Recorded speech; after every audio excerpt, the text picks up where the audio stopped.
Kani-kanina po'y dumating na sa Sandigan Bayan ang convoy ni Senador Juan Ponce Enrile. Kung kaya't humingi po tayo ng karagdagang balitang yan at nakabantay live si Benj Bondo. Benj, anong balita dyan? Wala pang isang oras ang itinagal ng biyahe ni Senador Juan Ponce para sa kanyang arraignment ngayong araw dito sa Sandigan Bayan para sa mga kasong kaugnay ng pork barrel scam.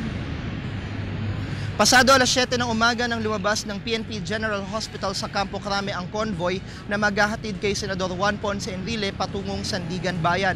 Una sa convoy ang dalawang nakamotor na elemento ng PNP Criminal Investigation and Detection Group na sinusundan ng mga mobile patrol ng Quezon City Police District, isang ambulansya kung saan mismo nakasakay si Senador Enrile, mga pribadong sasakyan at mga miyembro ng media na bumubuntot sa naturang convoy.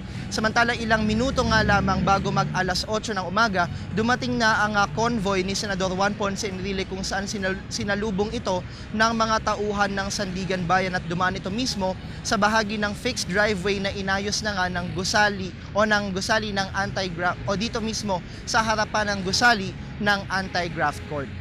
Matapos ang arraignment ngayong araw, Julius, inaabangan natin ang pagbabalik naman kay Senador Juan Ponce Enrile mula dito sa Sandigan Bayan, pabalik nga dito sa bahagi naman ng PNP General Hospital sa Campo Crame kung saan naka-hospital arrest ang naturang senador.